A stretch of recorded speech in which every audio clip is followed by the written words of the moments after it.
Hello and welcome to Nintendo Nostalgia. I'm your host Ryan Black and I'm joined by my co-hosts Joshua Taylor and Chris Warren, and we are back and we are playing with power. Guys, how you doing this week?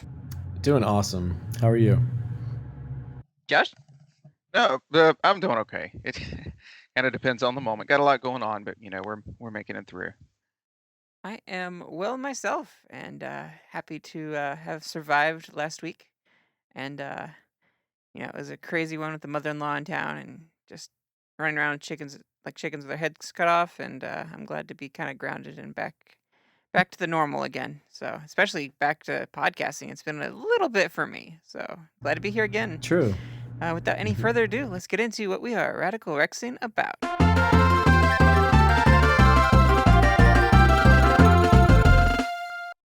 All right, guys. Anything you're Radical Rexing about? Or are we just kind of bored to tears?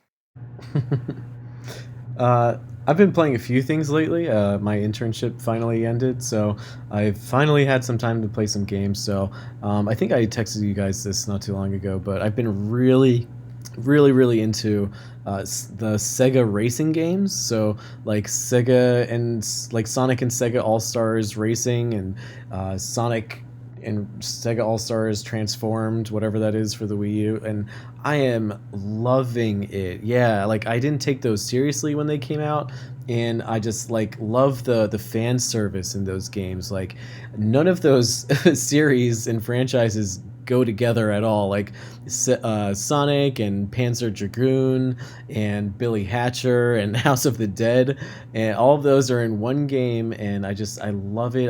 I just love that the developer understood the charm that Sega has and just went all out with this game and just tried to make it like a fun, nonsensical racing game. So I've been really into that, and Transformed is like stunning. It's like amazing what they were able to do with that game. Have you played that, Josh?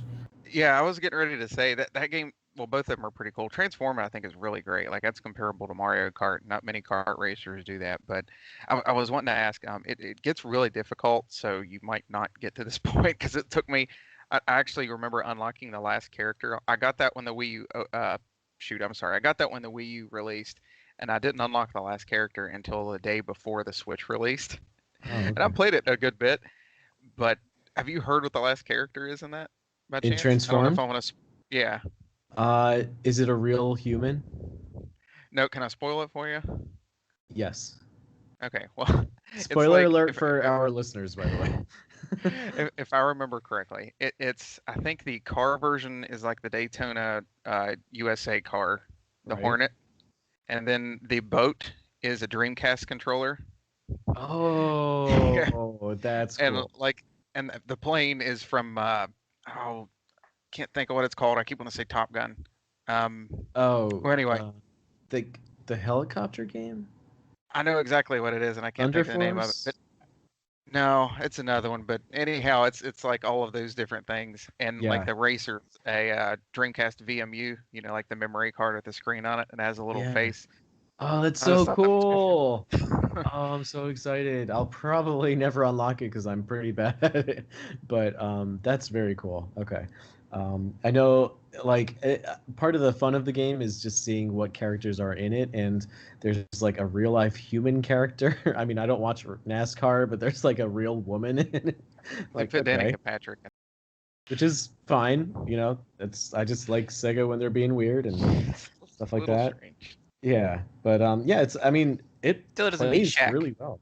What's that? Still doesn't beat Shaq and Shaq Fu. Will anything? Oh.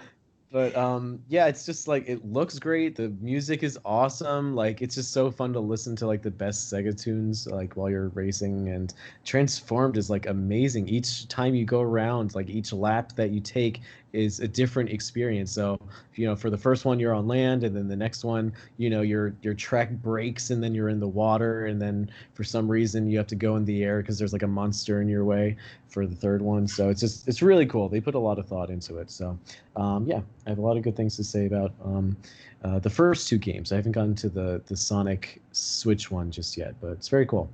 And the last thing I've been playing is Klonoa for Game Boy Advance. Ooh. Yeah, I am a big fan of it, except I might have to stop because it is getting really hard.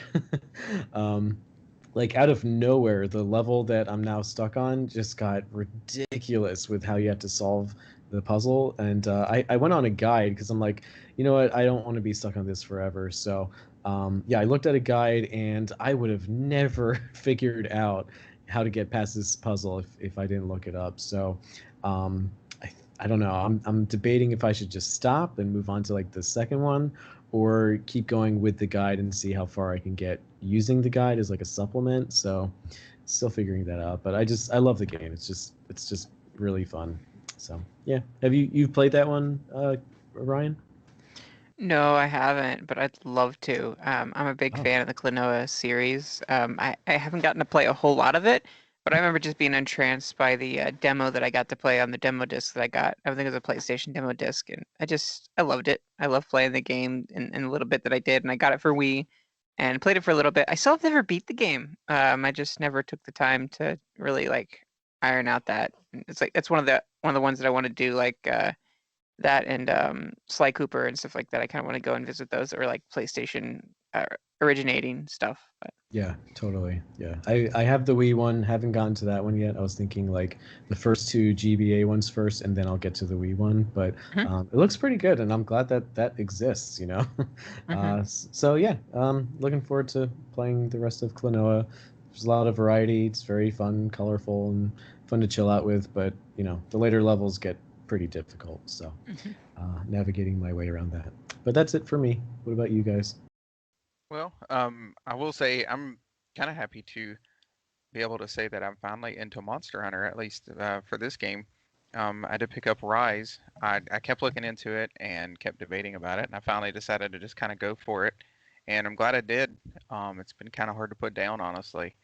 I've tried a few in the past, like three. I think I had for like $5 on the Wii U at one point, and I just never could really get into it. And I might have tried a demo of another one or something, and there was too many different things to keep track of, like too many systems, and that's kind of a problem I have with a lot of those kind of games. Usually, is there's too much going on. I'm like, all right, this is like needlessly complicated.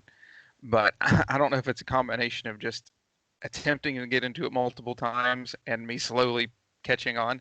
But I feel like I'm finally getting a lot of it now, and there is a lot to kind of keep track of.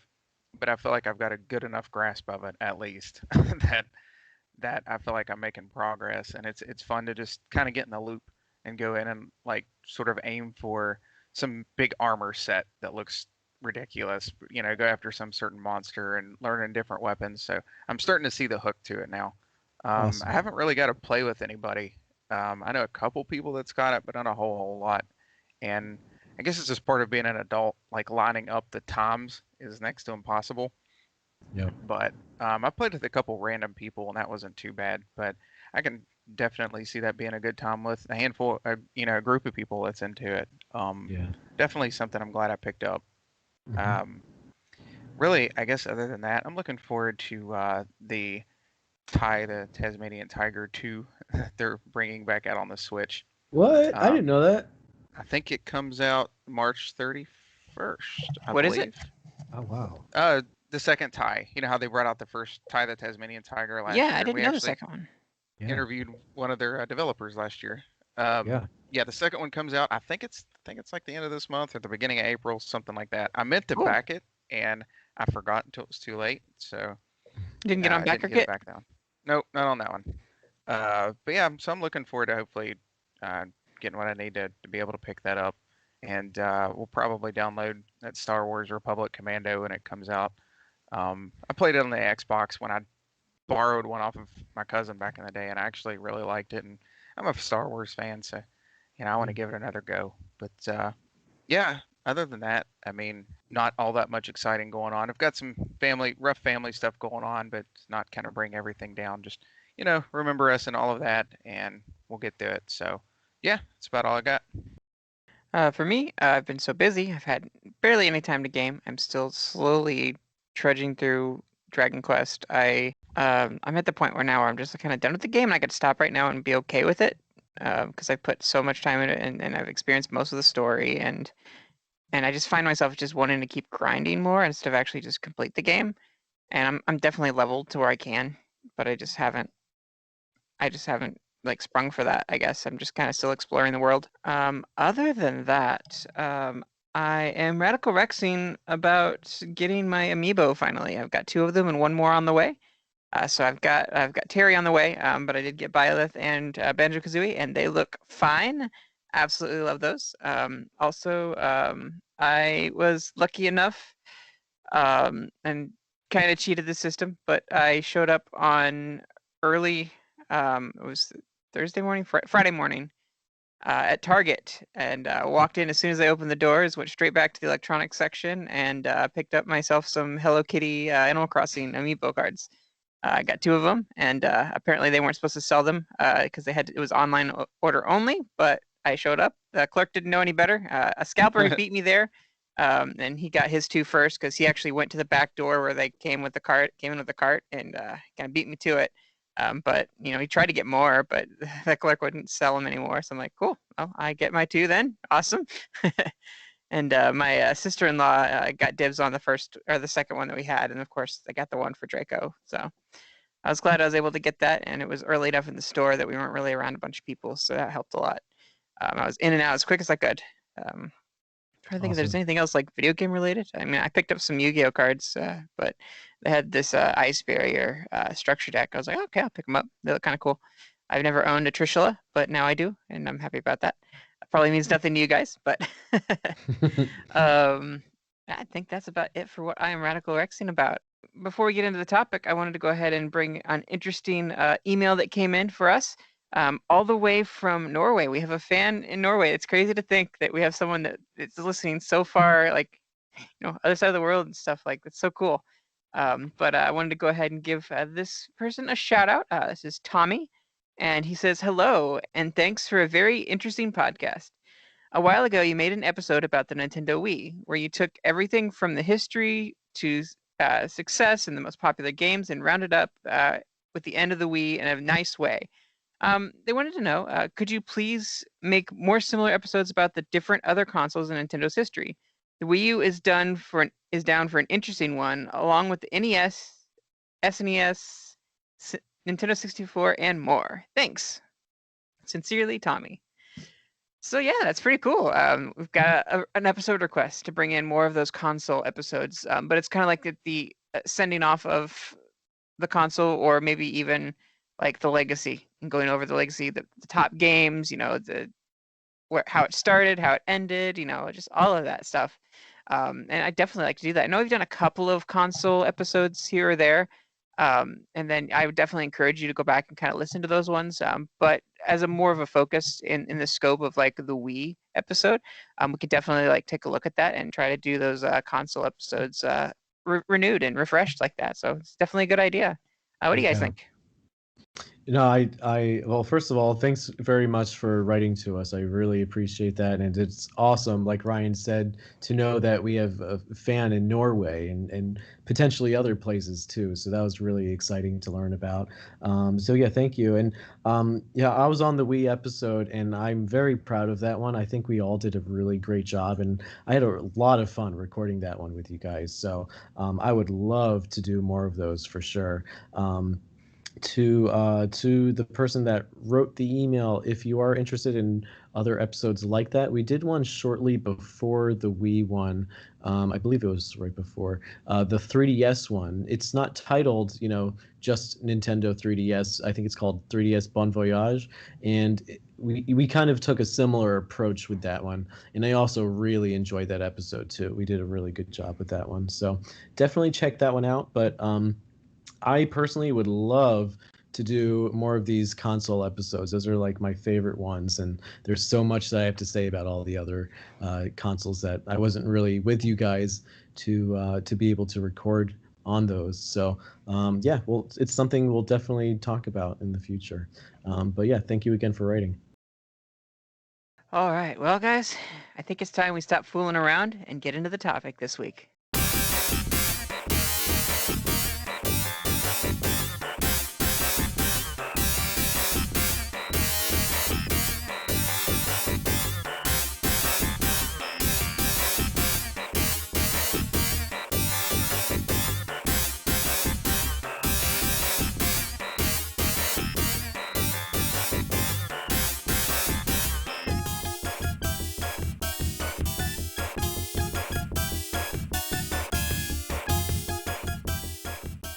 we had some fans that wanted to chime in on this topic. So they wanted to bring in, kind of to counter our conversation here. They wanted to bring in games they thought were terrible, and they're a bit of a hot take. In fact, I'm going to put the hot take bumper in here a couple times. So here we go. So I made a post on Facebook, and I was just curious to see what your least favorite games are, and I was very surprised by a lot of these comments. Um, so Ryan, our longtime friend, has said that he is not a fan of Animal Crossing New Horizons. Hot take. Certainly a hot take. It's so he says its popularity will unfortunately cause Nintendo to keep focusing on that IP slash DLC for that game. And you bet, you betcha, we're not going to see Animal Crossing go away anytime soon. Honestly, I am not the biggest fan of New Horizons, but I do really, really love or did really love the GameCube Animal Crossing as well as the 3DS one. I thought they struck a. I don't know. I just think they did a really good job with those. Also, we have Jerry. Jerry said anything Pokemon related on any console. Hot take. And not a fan of Smash. Wow. Yeah. Wow. Hopefully he never purchased Pokemon box because, ouch. He doesn't strike me as the type of guy who would, but yeah, let's hope. He I says, used to hate Pokemon as a kid, honestly. Like back when it was at that peak popularity in the late '90s. Like yeah. I don't know if it just annoyed me because maybe I was being like a hipster or something, and like because everyone else liked it, and it was more popular than Ocarina of Time at that, which made me really angry. But I I just didn't mean, like it, and like I'd never have liked, I've never really liked the anime kind of thing anyway, so I didn't care for the cartoon and all that. So mhm. I don't know what it was. I get it. I'm more of a fan of it, Pokemon now, but I kind of get it. I mean, I don't know. I loved Pokemon when it was when the hype train was at full speed. But I did fall quickly off because each game is pretty derivative, and Mhm. they're all very similar. So once you play one, you kind of play the rest. But the things I do appreciate about Pokemon, at least, is the really cool Pokemon designs, character designs, at least for the first few generations. I'm not too thrilled with the later ones. I don't know why we have a Pokemon that is literally keys, but whatever. And the music's actually really good. Oh, don't be acting like Klefki's cool. Klefki's not cool. Steel Fairy. Oh, I guess that's the only unique thing and cool thing about it. So I'll give you that. Smash Brothers, I can't help you there, Jerry. Smash Brothers is like the most hyped franchise ever. Maybe it's like the gameplay that you're just not thrilled with, because like you just can't deny the hype behind Smash Brothers. It's a celebration of every video game, even if it's not on a Nintendo console at this point, or at least was. I don't know. But I don't Yeah. know. Smash Brothers, I love it. Let's see. We have another Smash person, Eric. Eric, who actually comments all the time. So Smash, I just don't like it. No real reason other than it's not my thing. So that's totally understandable. I just wish it was with that you felt that way about anything but Smash. Um, I will say, like, Smash Brothers is like the same game that it's been since the beginning. So if you're just not into, a fighting game in that style, I guess I can understand that. And the last comment that we got is from Tim. And Tim says, after dropping more than a few quarters in the arcade version of Double Dragon, the NES version was very underwhelming. Of course, the sequel more than made up for it.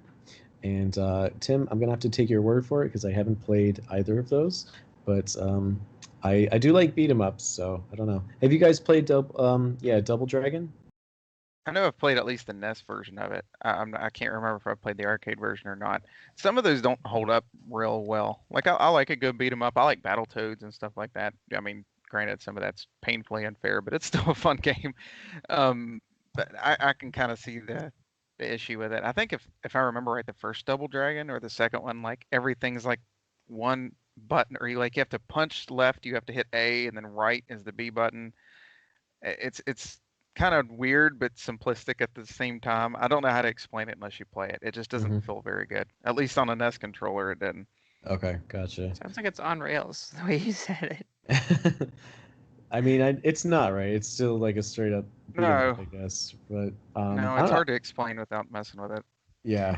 Um, I remember growing up and thinking Double Dragon was cool. I never played it. I just remember like I guess the marketing for it was pretty cool. I don't know, because dragons and street fighting and stuff like that just seemed all like tough and cool. But never got a chance to play them. And then like when I became of an age where I could go back play retro games and play some things I missed out on. Apparently, I've heard from like a bunch of people it's just not that great. So just one of those games I'm gonna have to skip out on. But I do like Final Fight and what else? Oh, Streets of Rage 2. Oh, Oh Streets yeah, of Rage 2. If you need a good Golden beat 'em up, Axe. yep. Oh yeah, Love me, Golden Axe, and Streets of Rage. yep. Yeah. I mean the music. I listen to the Streets of Rage soundtrack like weekly at this point. It's that good. But yeah. So yeah, your picks for least favorite games, which we were all not That, expecting, was that was rough. yeah, Animal Crossing New Horizons, Super Smash Brothers, Pokemon, and Double Dragon. So, Tough crowd. And these people yeah, call themselves Nintendo fans. I know we need to rethink our audience. But thank They're you all guys very fired. much. Yeah, thank you guys very much for commenting. We do really appreciate that, even though we may not necessarily agree, but we do appreciate your feedback. So we have a list of games that are we picked three each of games to bring to the table that we're just absolutely in love with and just cannot stop talking about it. And so, Josh, why don't you bring our first one to the table? All right, so we have talked about games that a lot of you all don't like. Apparently, a lot of you all don't like Smash Brothers. So I wanted to start off with some games that, well, a particular game that I know everybody loves and everybody was super excited about since the first time we saw it in action and saw it announced at E3 2006, and that is Wii Music, one of the most successful uh, how do I put it? One of the most successful pieces of software to come from Nintendo during the Wii era. You had the casual crowd and the hardcore crowd, and everybody in sold millions of copies, all of that good stuff. This was during the time, or maybe it was around or shortly after, when Guitar Hero was big and Rock Band and all of that. And just all that nonsense can move aside because this game came out and showed them how it was really done with that Wii remote and just that extreme accuracy to make it feel exactly like you were playing a guitar and the drums. All you needed was the silly little Wii remote. You didn't need all this crap and this big plastic drum kit and all this stuff that Rock Band came with.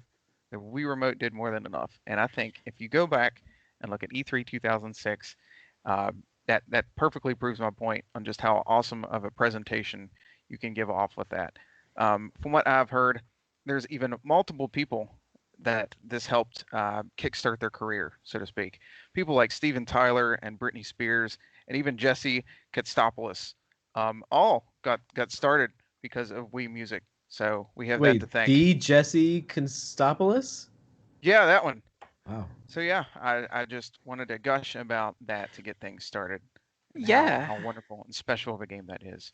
What do I you guys am. think I was about it? actually that particular E3. I was so moved by seeing like Miyamoto like direct the orchestra. Just the way that he did that, like that was so cool. And this was around that time where Nintendo was making some great music choices. And they had like Electroplankton going on as well, and just like Nintendo was singing, and I thought that was so cool that they were willing to branch out and do those things. And you can still find Wii Music in stores to this day. It's kind of crazy that they're still hanging around there. Like, just you see it everywhere. And it's just like it won't go away because it's in everybody's minds every time. Like you walk into Walmart and there it is. Yeah, I remember when it got announced. I remember like the Wii was so successful, and then at that E3, everyone's just like, they better nail this. Like they have the audience, they have all these sales, and we were just looking for that one hit to keep that momentum going. And then they finally announced Wii Music, and we're all just like, yes, they did it, they nailed it. And I mean, when I think of the Wii, I think of Wii Music. like when I had my friends over and we played like I don't know, like Twinkle Twinkle Little Star and Happy Birthday, like it was just I just created memories that I'll never forget, and I'll really cherish my time with Wii Music. And honestly, like I can't believe they haven't ported it to the Switch. Like the graphics in Wii Music are timeless, and I think they really deserve, the HD treatment. And hopefully, it'll be a launch title with the Switch Pro. I completely agree, and we haven't seen some of those games that are bringing back the Mii's, so I think it's very possible. Hope so. Yeah, it's a classic. Good pick, Josh. Yeah, very Thank you. good pick. I'm gonna bring my next pick. I'm gonna butt in there, Chris, if you don't mind. Sure. Um, so one thing that kind of shaped my love for fighting games growing up as a kid. It was my first real fighting game other than arcade games. It was my first like at home fighting game experience.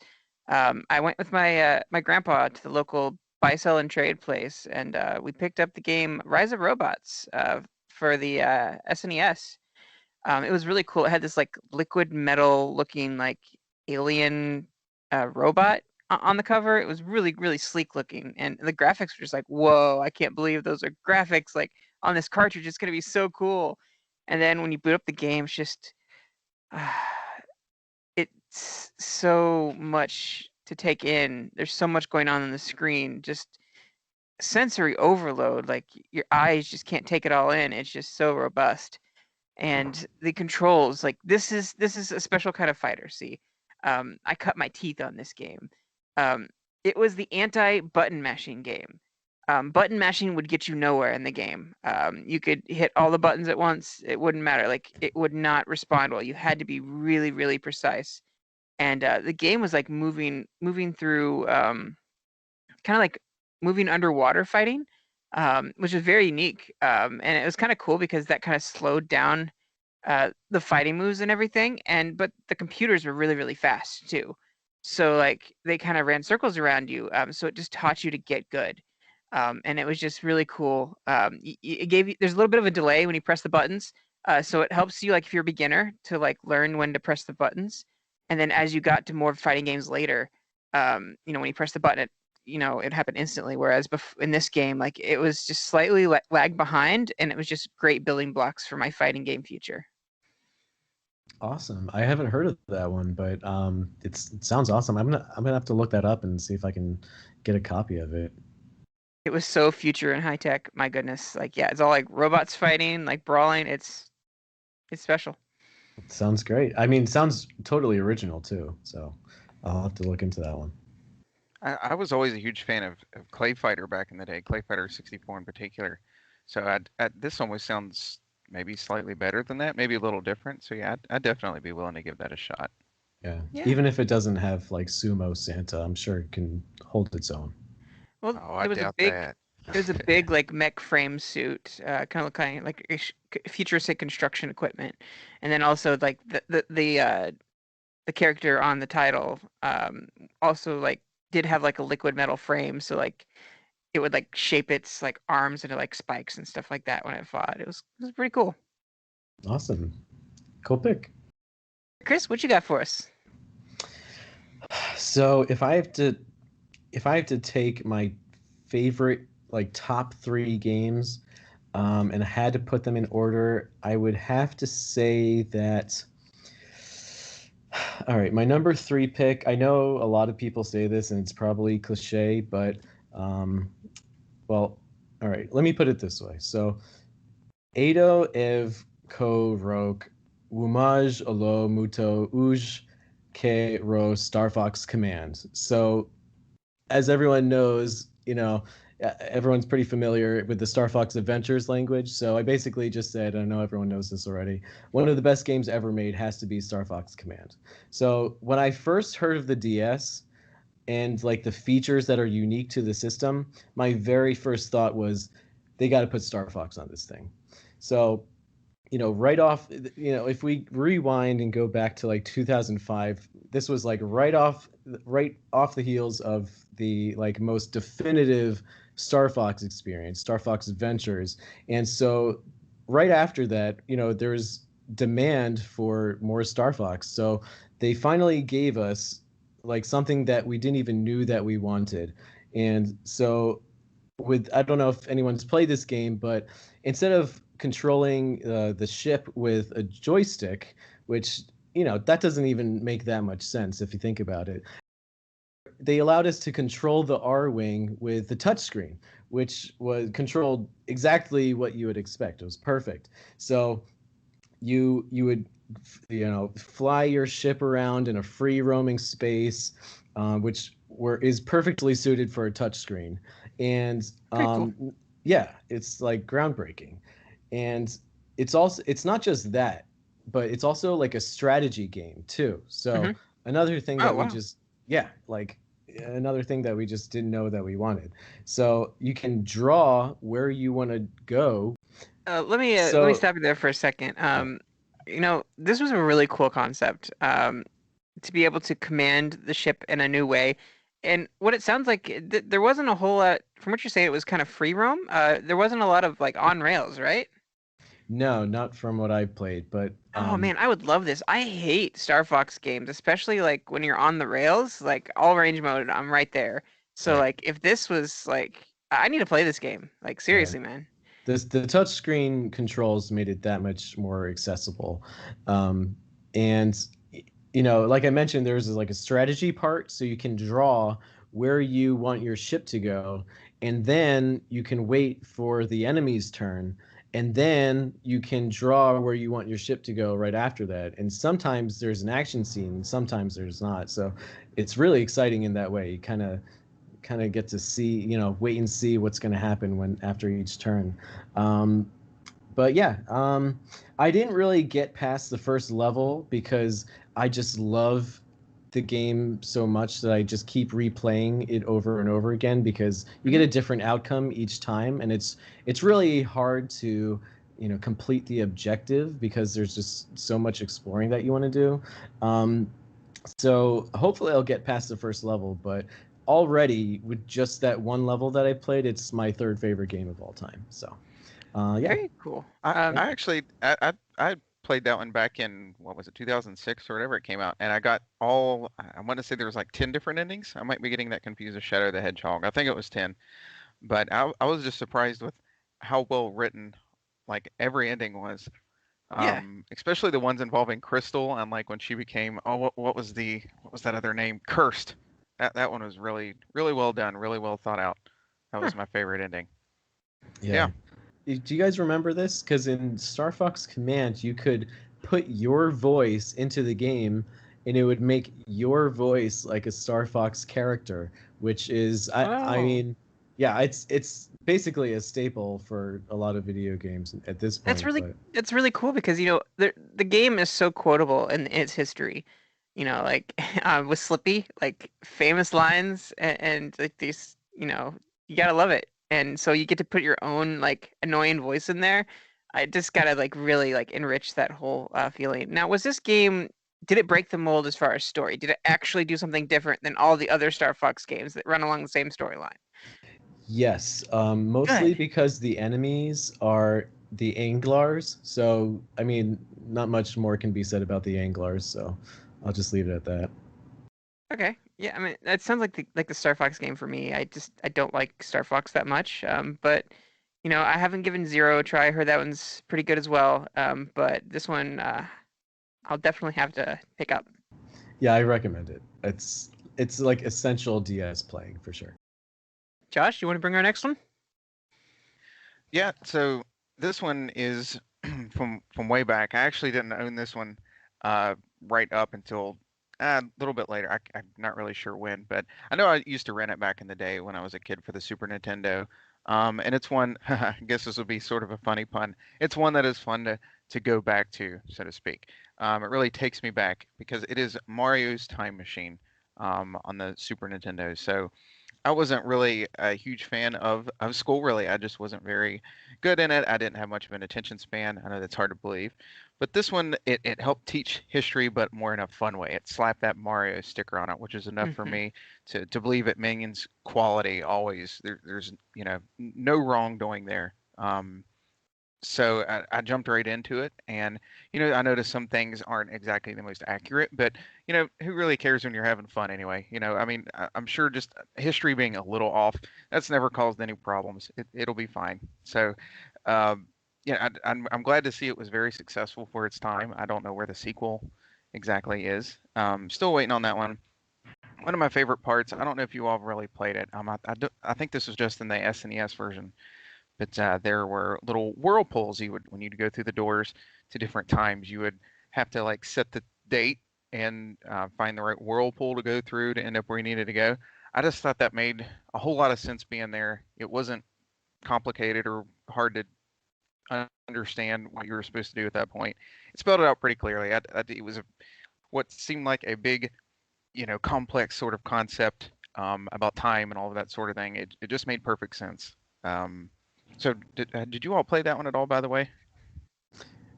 No, I personally haven't, but I could definitely use a game that is educational and includes Mario. What about you, Ryan? I haven't played this one. I did play Mario is Missing, which had some edutainment elements to it as well. And so like the edutainment thing was kind of groundbreaking for the time and really helped kind of usher in this idea that video games are okay, and like parents are like, oh, well, if they're gonna learn something, then okay, I'll get it for them. So it was really cool to have like these Mario games that like people have dreamed about, but they had these parents that just hated video games. Like kind of soften up and actually let their kids like play these games that kind of gave them an education, but they were getting their Mario fix. And it's really cool that they have that opportunity. And then like just going through the history as Mario, it sounds really cool. I would love to see sequel. It'd be really cool to have like going through like different pipes, like a warp zone, but ending up in real world places, and just kind of exploring those things. And it would be really, really cool if you even explored like kind of the whole like the plumbing the depths idea and find out like different like sewer systems and different places all over the world and how people like what happens when they go to the bathroom and what it's like to run maintenance on everything there and the different cultures. It'd be pretty cool.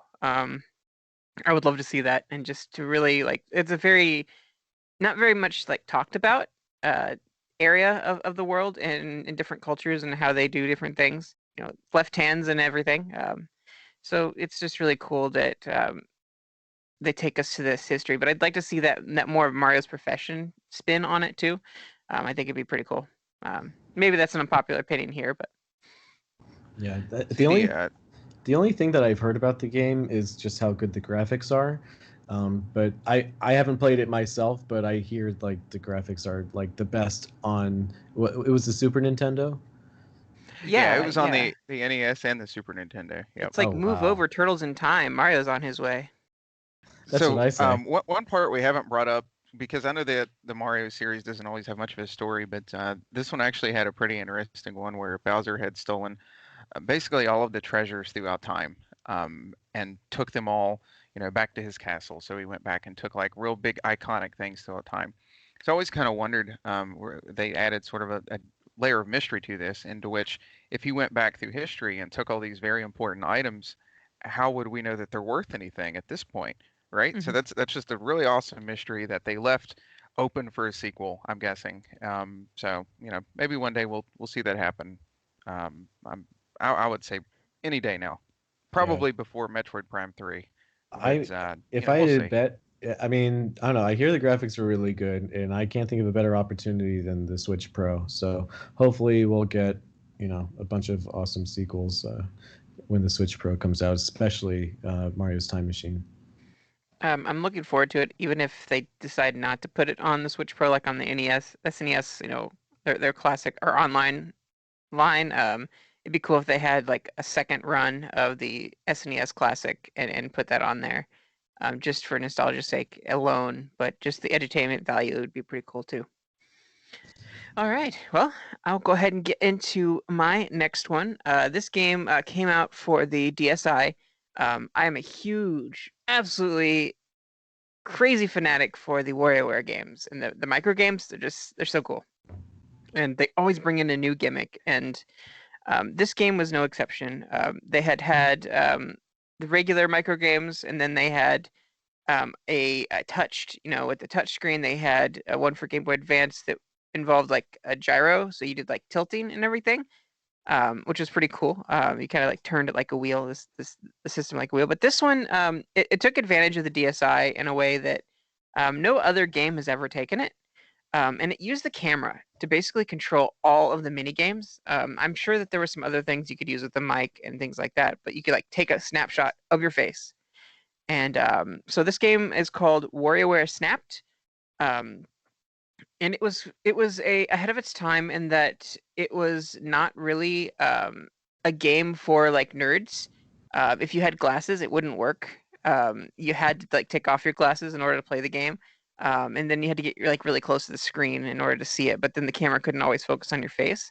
So it was really like reaching out there to catch those people who aren't necessarily nerds and who don't have glasses and really don't live up to that kind of, I guess, stereotype. And was pulling in more of the sporty people and just like kind of it was a general audience or an other audience that you wouldn't normally have in the video game space. It was really cool. But yeah, like had like a facial recognition feature, and you basically put your face in the games. You may you may remember the Game Boy camera, where you could take a picture and you could put that character on basically the Game and Watch ball guy, and you could like juggle balls. But you could actually put your own picture on that, and it's those kind of ideas. Like you become a part of the game. Your face gets put into the game, similar to Face Raiders on the 3DS. And it was really cool that they did that, and even like that time on the DSi, and that was like in the era where they had their very first like eShop. So you could just like pick it up at any time and download the game and you have right there to play it. I definitely, unfortunately, I wasn't able to play very much of it, just because I didn't have any contacts, so I had to go with glasses. So I was very limited with that. But I had to play every single Wario game, and I'm saying right now, like it was money well spent just to own that in my collection. Yeah, I remember the reviews were like really good at the time, and I only had a DS Lite, so I wasn't able to buy it unfortunately. But I heard good things. I think it's a really like innovative concept too. Josh, have you played this one or any of the other WarioWare games? Oh, yeah, I actually had this one downloaded on my DSi. I think I played all the WarioWare games. I feel like there was one I kind of missed out on, but it wasn't this one. So yeah, I remember jumping on this pretty quickly. This is when that shop was still fairly new, and I was pretty excited for it. I was glad this one didn't disappoint with that series. Hmm. I know this was one that's I can't remember what year this one came out, but basically I do remember um, I started dating who's now my wife in 2008, and I remember we tried this out together. And there's a part of me that kind of believes that this may be the reason we have had the successful relationship we have. I just feel like it was a good way to start things out. So I'm very thankful for this jewel. Now, if I remember, you had to have really good lighting for the camera to actually view your face. Um, did you guys like cuddle up next to the lamp when you played this game, or did you Um, just sit out in the sun and try to play it? I know it's a little harder to see in the sunlight with the DSi, but had to have that really almost. It would have been great in the days like if we had circle lights back then that like illuminated your face and gave you the right lighting. That would be perfect for it. But you had to kind of come up with some creative ways to view that. So. Growing up in the days with like the Game Boy and the Game Boy Color, where you had to sort of find a light source, to lean towards and that sort of thing, it really did nothing but bring me back. It was a very nostalgic sort of trip, so I've sort of Yeah, appreciated that. the good Yeah. old days. I mean, I remember when it came out. I think that was a DSiWare exclusive. Yeah, it had to be Yep. because any other DS system didn't have a camera. So I'm surprised that like more people don't talk about it because the DSi had like such a huge following. I can't imagine the sales weren't too bad. So I don't know. I don't see it on too many top 10 DSiWare lists personally. But I love WarioWare. But question for you: what kind of like things did you do with your head? Like, what kind of mini games were there? Well, the game tried to keep itself pretty in a pretty small package. It was very bite-sized. Not only was it micro games, but it was also a micro game. So there wasn't a lot of diversity to it. But I believe even some of those games came out in WarioWare Gold and were represented there, which was pretty cool. Oh, that's cool. Okay. But I'll have Like to there was pick a up. roller coaster. Mhm. mhm, Oh, that's cool. Okay. I'll have to pick up WarioWare Gold just for that one. it's still on my list. I need to pick that up. All right, Chris, what you got for us? Okay, so my number two pick, I'm kind of torn between this one game and its sequel, but I think I'm gonna go with the original. So, I've always been a pretty vocal advocate that Donkey Kong games play the best when you play with bongos. So for me personally, I would have to say that Donkey Konga is my number two favorite game. Um, Yeah, I love that game. it's so good. So DDR was really popular at the time, and I just didn't connect with DDR. It was just like too complicated. So I don't know. Whenever Donkey Kong got announced, I was just like, okay, finally a game for me. So instead of DDR having all these like different directions and stuff, you just had the left bongo, the right bongo, you clap, or you press both bongos at the same time. And the amount of depth that this game takes you with just those four simple inputs is outstanding. And it was really cool because the game came with the Donkey Kong bongo accessory, which is a treasure in itself. But it really feels like a bongo, except that when you press down on it, there's a button there, and the fabric feels kind of like plastic. But you get the idea that it's like a bongo. It feels a lot like a bongo, just a lot more hollow.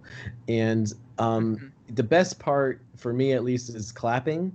So um, so yeah, like some people chose to tap the side of the bongo, but I always clapped because it's part of the experience. So anytime there was a clap prompt, I'd have to clap. That's how you play Donkey Konga. I'm a purist.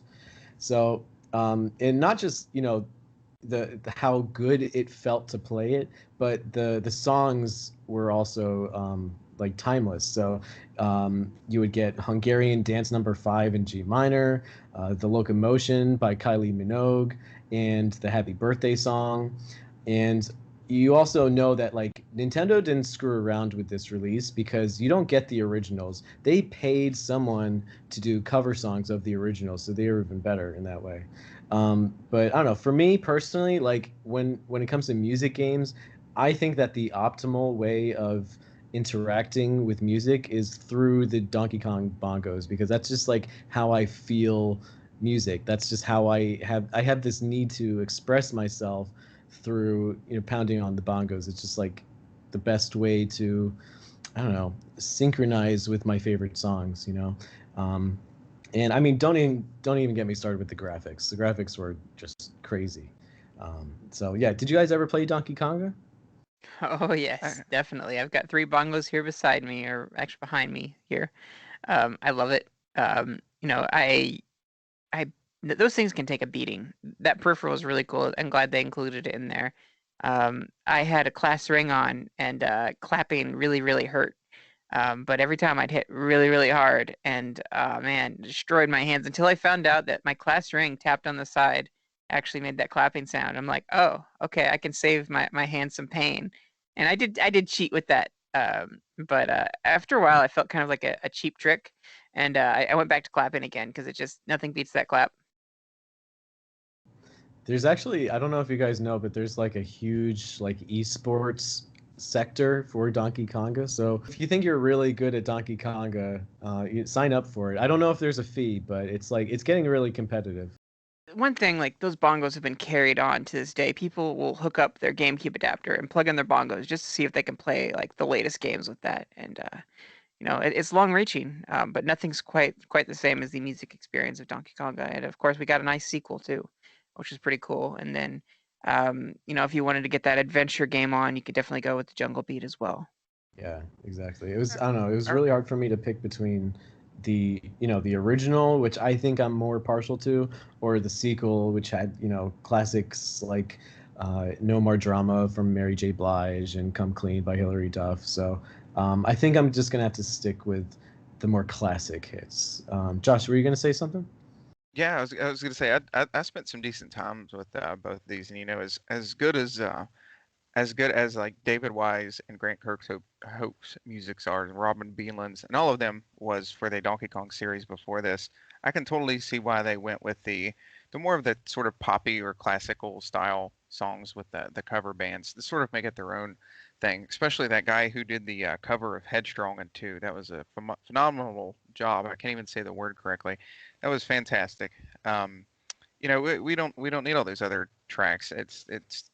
I think it helped cross the boundaries into that casual market into a way that even the Wii couldn't do. Yeah, that's all I got.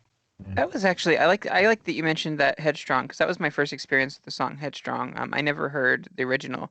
That was my favorite in the whole game. And it was really cool to have that experience. It takes me back to the time like on the GameCube as well. I was playing a lot of DDR. And you've got your Mario mix, but they also had MC Grooves. That was a pretty cool dance game. I definitely picked that one up, and it just kind of reminds me of that Yeah. with the bongos and the dance pads, like music. It was a great time for music. Like the Wii era was also a great time for music, but like that takes me back at the GameCube days. That was really cool. Yeah. So, I don't know if you guys might remember, but like each song was rated from like 1 to 10 bongos in terms of difficulty. So I could only get up to like 4 bongos. So Mhm. what difficulty level were you guys at? I think by the time well, after I'd put a good amount of time in it, I think I was up pretty high. If it was out of 10, I'm wanting to say I was like at 6 or 7. Oh Um, wow, I did Donkey pretty well Konga at it. It, has. it was really helpful that I had a friend during there was co-op in it. I had a friend that during the clap parts, there were some parts that was just like a consistent clap, you know.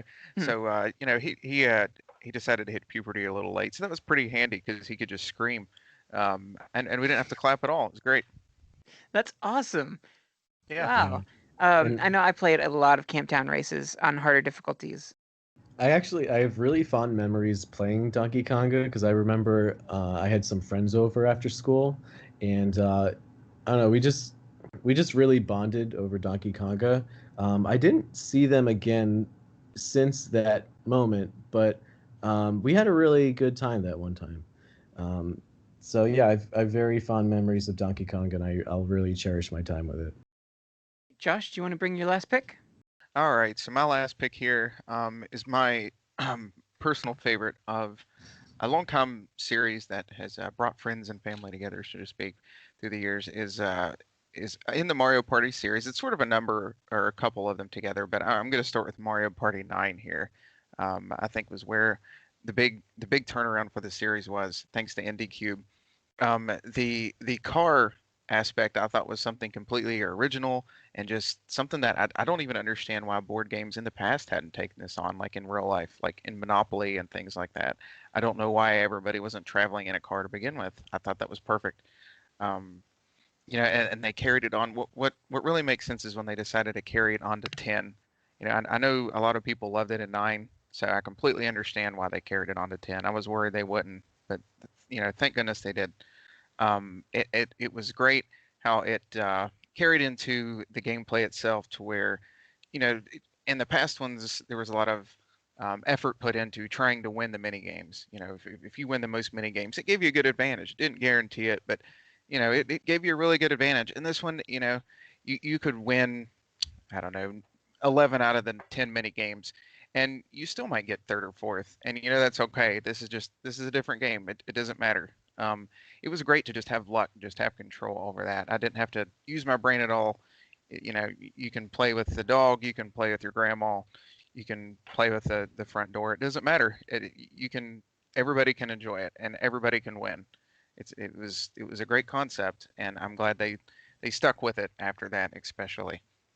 Yeah, I agree. It was really cool that they took the Mario Party to the next level and made it a party, like a party hanging out in a car. Like, I really, really liked that they took it that far, and brought everybody together and unified everybody. Like, y'all rolled together, just cruising through the Mushroom Kingdom board neighborhood, and it's pretty cool collecting stars and working together. Fighting against Bowser and everything, and Question for you guys: Did they like not include the car feature into Super Mario Party for the Switch? They did not, but instead, Mm. what they did great for that one, because it is the same team, they did take the car away for some reason. How unlike the first Mario Party, they had a good number of boards, I think 7 or 8, all themed differently and all of that sort of thing. They decided, what are we, 20 some years after that, something like that. They decided to lower the number down to 4 boards, which makes things more compact, so to speak. It really made things more basic, easier to understand. So, I can appreciate that. Yeah, less is more. But I don't know. I think that they've suffered a lot of backlash because they didn't include the car feature in the new one, and I think it's really affected Super Mario Party's sales. So hopefully they bring that back. I noticed that Yeah, they for didn't bring sure. any DLC to the game to expand the game. I just think they thought that they misstepped and they just need to make the new game with the car again. So I'm expecting Super Mario Party 2 to bring everybody back in and unify everybody in a vehicle of some sort. Yeah. Maybe if they're all riding on a magic carpet, like a la older Mario Party, that'd be pretty cool. I'd love that throwback. Have the genie thrown in there. Oh yeah, yeah. I remember that. He actually had some character development, if you remember. I think it was between, was it 3 and 4 or 2 and 3? I get that backwards, but he put on some pounds, if you remember correctly. I'm not sure exactly what they were going for there. Maybe they were trying to warn against the growing obesity rate, but I can appreciate the effort. They do that sometimes. What effort or the growing obesity rate awareness? They they sometimes put like discrete public health messaging into their games, and I think what Josh is getting at is true that they wanted to bring more awareness to malnutrition. They still Yeah, couldn't wean Mario off the mushrooms though. One be day. sure to rub your lamps just in case, because dude, your genie could be suffering in there. Yeah, be kind to your genies, people. Come on. Josh has spent his 3 wishes. Let me go ahead and give my last one here. So this game is probably the most popular game in existence. It was for the Nintendo 64. Um, it was one that I rented, and I couldn't stop playing it. Something about like the graphics and the ability to play as a superhero just was unparalleled. Like this was my first time that I could actually be like comic book like superhero with powers, laser vision and super strength and flight. Like nothing beats the idea of being able to play as Superman. And Superman 64, Superman: The New Adventures, was really really cool. I remember the cover. It showed like Superman like pulling back his shirt or whatever he's wearing. It showed the Superman symbol underneath, and it was kind of like that green background. And it was, I think it was based off the cartoons around that time. Um, but they made some really awesome design choices there. There was a lot of they gave you a lot of tasks, like you had to kind of fly through a bunch of hoops to get level progression going. And the backgrounds and everything were kind of like a hazy white, almost like a fog, which was really cool. It was like there's this villain that just completely clouded everything, and Superman's trying to fight his way to clear the fog. Flying through rings and punching bad guys and just being a Superman. And I felt really, really empowered. And I was glad that I picked up this game and experienced it. It's a shame that not a lot of people got to play this, and they've never ported it over to a virtual console on like the Wii. It's a missed opportunity, and I'm hoping with the NES Classic the N64 Classic, if we ever do get that, this game's included on it because it's a gem, it's a treasure. There's no experience like it out there. It kind of reminds me of my days growing up playing ET. Just something that it's definitely one for the history books, and I definitely recommend trying it if you guys haven't. Um, but yeah, it was on 64, and definitely check it out. Yeah, So I Brian, was. oh, Go ahead. sorry, go on, Josh. I was going to say I was also sort of unfortunate enough to not actually own this one. I remember renting it one time for some reason, and I'm guessing we just never saw it again in the store there. But yeah, I do have very good memories of it of the 2 days I had it. Um, like you said, sort of that it started out with you in that foggy city, just flying through these rings, and that was a perfect way for you to really get the feel of things and to really get into the narrative. I wish the guys who worked on like the new Spider-Man games, I think for the PS4, PS5, I wish they would look back at things like this to grow a little bit. I think that's what those were missing. There's a little bit of polish in this one that I just don't feel like I don't feel like any superhero games sort of carry on today. This one, I'm actually even surprised at myself after this. I wasn't more of a Superman fan. Like nowadays, I just watch more like, the MCU. I don't keep up with the DC stuff, not because I think it's like, a cheap cash in on Marvel's success or anything like that. Just, I just think I don't know what it is. It's like this game was so well done at the time and it's so special. I don't want to ruin that by taking in any more Superman afterwards, so to speak. Does that make sense? Yeah, I just want to leave it Yeah. sort of in its it's own little sacred time period. yeah, it's like the definitive Superman experience. I mean, if you're flying through the city, like that's what Superman is, and there's just something so cathartic and relaxing about flying through all these hoops. And yeah, it was really cool to see their spin on it and see how they made those loops relevant to that game's world. So I really appreciate that from like a game design standpoint. The artist who did the animation for that time, um, Superman had a very kind of flat face, and I think that the 64 lend its graphics lend itself to that really well. It's got like kind of like the beady eyes and the smirk on the kind of a flat like polygon facial structure, and I thought that was pretty on point, especially for what the 64 could do. And I kind of wish that like the DC universe, like in the movies and stuff, cinematic universe and stuff like that, could really take like a note from this and kind of draw from some of the charm that this game had. I think that it would even kind of outshine some of the Spider-Man stuff that you've seen, and even some of the MCU stuff if they just kind of just pull from the magic of this game. Yeah, it's been a while since I played this one, right? Like, what are the controls like? How do you control Superman? The controls were a bit stiff. They really wanted to get you a feel like you are kind of an underpowered human controlling someone who's really powerful and hard to control because you don't know what to do with all that power. The sunlight gives Superman his powers, and the game just kind of fought against you with that, and that was really cool because it made you feel like you were trying to get a handle on such awesome and wield such awesome power, and it's not easy to do. And so that was really cool. They had like you press buttons to like punch and things like that. There wasn't a whole lot of like specialty things you could do in the flight mode other than just like tilting the stick.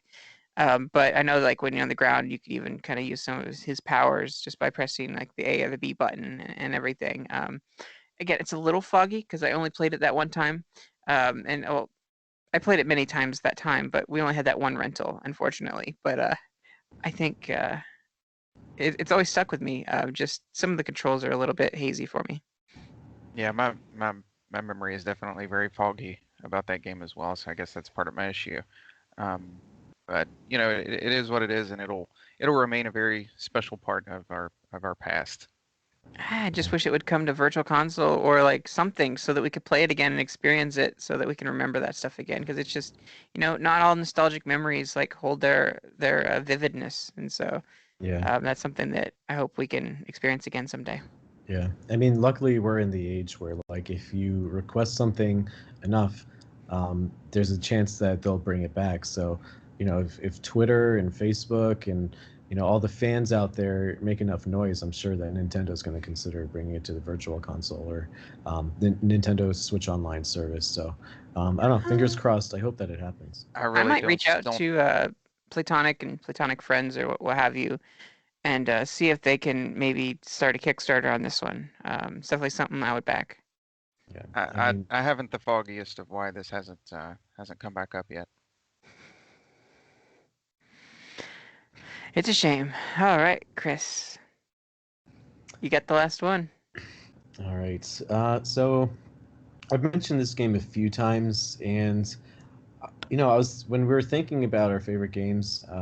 This is one that I didn't really think of at first, but I mean, I crossed off all the other ones off my list, and this is what I was left with. And I'd be lying if I had said that it wasn't one of my favorite games. So um, it's surprising because it's a little violent. There's a lot of adult language and adult content and some graphic stuff. I can't really get too into it on this episode, Hmm. but I'm just a really big fan of Jump Rope Challenge.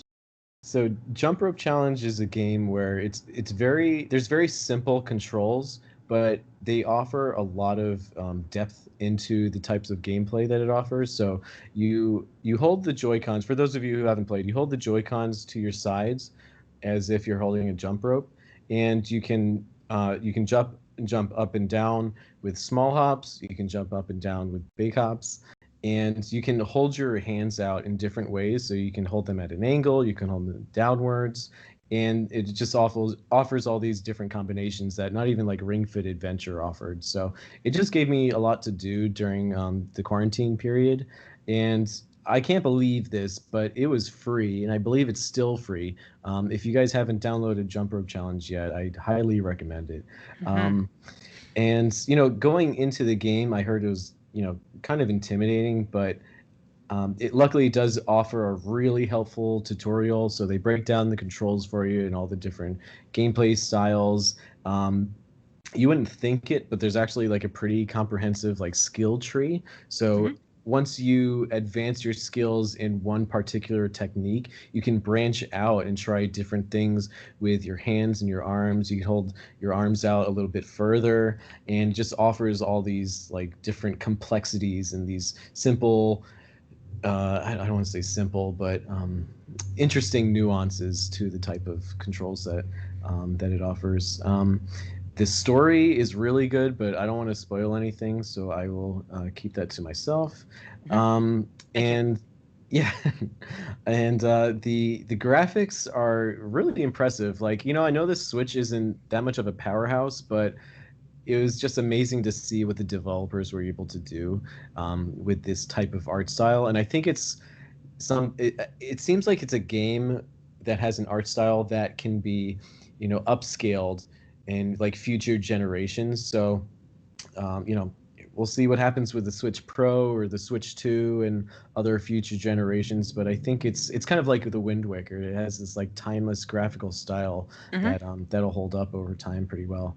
And I guess I'll mention one last thing. There's a lot of like customizability.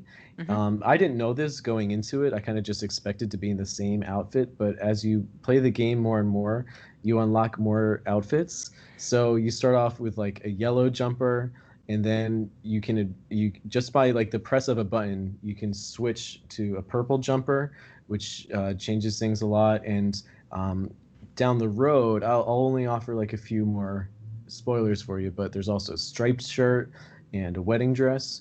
So if that interests you, that's there. But yeah, it's just like there's all these different um, options and customizable features for all different types of players, and that's the great thing about Nintendo. It's for everyone. Yeah. Um, there was a lot of controversy around this game for a while there. I know I picked it up kind of what I thought was at the last second. I didn't want to miss out on it because I heard that they were taking it away, much like the Mario 35th and how we're going to be losing the Mario All Stars collection or what have you. Um, we're going to be losing these. We're going to be losing this jump rope challenge, and they were going to take it away. And it was supposed to be only a limited time thing for the pandemic, but they did bring it back and they kept it on there, which is really cool. I thought I was going to miss out on that, but I downloaded it as soon as I could. And but then when I heard it was going to be accessible to more people and they were going to keep it going, that was really a relief. I'm glad a lot of more people can have access to that. I don't even think they're going to do that for Mario, but they did it for this game, and that just shows you how important it is. Mhm. Yeah, there's actually a huge expansion. They updated the game. I think it's like 1.2 now. And so, spoiler alert if there's any like, if you don't want anything spoiled in this game, but after the 1.2 update, after you get you make a certain amount of progress in the game, it unlocks the ability to change your background. So instead of it just being a green background, you can have a cat in the background Hmm. or something similar. Did they add I, any like Nintendo themed costumes or anything like that? Um, Yes. okay, Yeah. cool. No There's I spoilers don't. with that, but Yep. Yep. I'm kind of interested by that. Now, were the backgrounds? Did they have any like Nintendo themed backgrounds, or like maybe even insert like your own stuff or anything like that, or maybe even screenshots you've taken from other games? I'm hoping if not, they'll have that in a future update. I don't want to spoil anything for you or let Okay, you down, all right, I'll so check it out myself. I'll leave that for you to explore. Get my workout on. Yeah. I mean, it only came out about like a year ago, like even less so. So it's totally possible that like there's an expansion pass or DLC on the way. Yeah, yeah, So I don't know. It was a really big hit, especially during like quarantine periods. So I if I was Nintendo, I would want to keep the momentum going and offer continuous DLC and updates for the game. So um yeah. I I would mean, bring I it think it would on. be, yeah, it might be in the next Nintendo Direct. I mean, I'll even take paid DLC. I mean, I want to Right. support the developer for this one. So I wonder, I wonder how long it can go. Yeah. I know I've got to keep pushing myself to break my jump rope record. So, just it's a great thing on pandemic to keep in shape. Yeah. I mean, I'm hoping that they offer amiibo support down the road Hmm. because, I mean, I have a Bayonetta amiibo, and I would just love to see what would happen when I tap the Bayonetta amiibo to jump rope challenge. Yeah, that would be interesting. I'd also like to see like, since it's a very health thing, I'd like to see what Dr. Mario does in the game. It's kind of like health oriented, and maybe he can pop up and be kind of like a coach to a health coach, similar to like the Wii Fit trainer, or maybe even yeah, scanning your Wii Fit trainer, and it'll pop up in the game, and she'll give you some tips on how to or he or she on how to jump and work on your form. That would be a cool expansion just to have that the different options and why would you not want to jump rope and do like along with the back flipping like Banjo Kazooie in the background and things like that, and have the banjo sounds and stuff. That'd be really cool. Exactly. Forget like I was folders, forget themes on your Switch. Like that's what we need.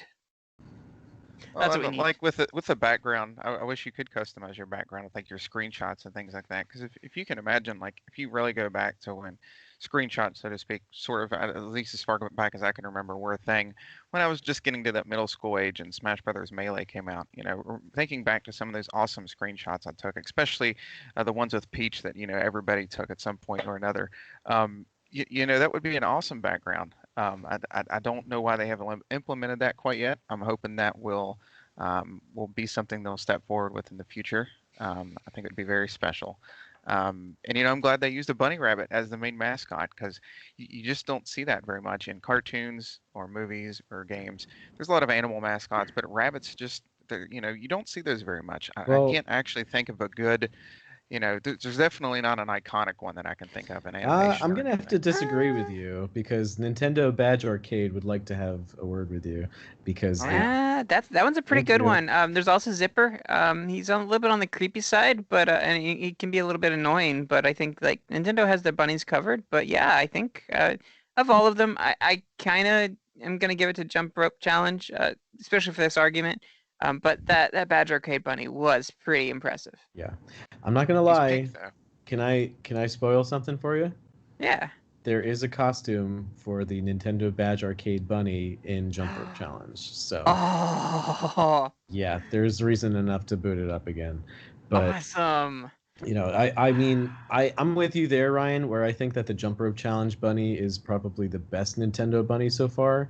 And speaking of Nintendo Badge Arcade, it would be awesome if Nintendo would finally include badges on the Switch system so that I could get Hmm. the Jump Rope Challenge Bunny as a badge on my home screen. Yeah, definitely. Wow, that would be cool. One thing I want to see in the jump rope challenge is not like necessarily Mario doing jump rope, but like Mario with the bunny ears, and bring back that classic Mario Land stuff. That would be kind of cool to have, that jumping Mario going, or even heck, the bunny. Why? How could we forget the bunny in Mario 64 that you had to chase around to catch for stars? Like that would be cool if they had that bunny in there too. Just put all of the Nintendo bunnies in that game. Yeah, just like, or even like let us put bunny ears on all the screenshots that we take, like the Peach screenshots that we all take. Let's just put bunny ears on those. Practically turn it into an Easter episode. Didn't expect that one. Wow. All right. Well, that brings our episode to the end. We got all of our picks in here. We hope you enjoyed this awesome kind of compilation of games that you might have missed, and we definitely recommend going and check them out. I'm sure that they have some playthroughs on there online. You can watch some streamers play these games and get that experience if you can't access them. But if you can find them, like seriously, they're pretty affordable online. Going on trying to find like Superman 64, going and getting WarioWare Snapped, going and getting the Jump Rope Challenge, which is free, so you can get that. I don't know if there's any gameplay of that, but might be fun watching some people like especially heavier set people just like jump around and flop around while they're trying to do their jump roping. Be pretty good. Josh, do you want to close out the show with our due diligence? Sure. You can find us on Twitter at Nintendo_Nos. So we're pretty active on there and on Facebook with Nintendo Nostalgia and the Nintendo Nostalgia group. Of course, you should be hopping in there and hanging out and talk about all sorts of nonsense, whatever you want to post in there, as long as it's family friendly, so to speak. So anyhow, and we're also on Instagram. I always forget that one. Also, if you enjoyed our episode today and any others, please feel free to leave us a review on any podcast service that you're using. Oh boy.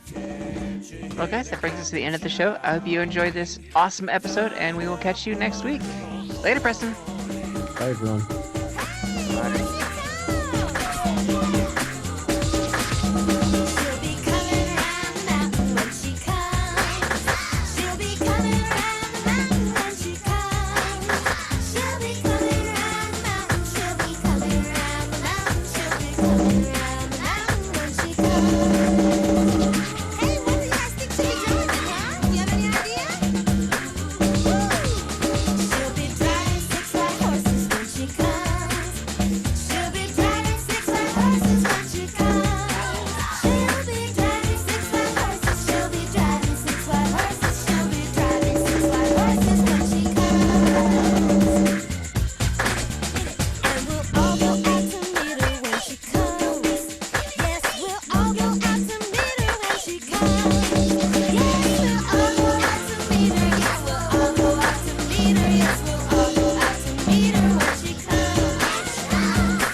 He told me to tell you, April Fool.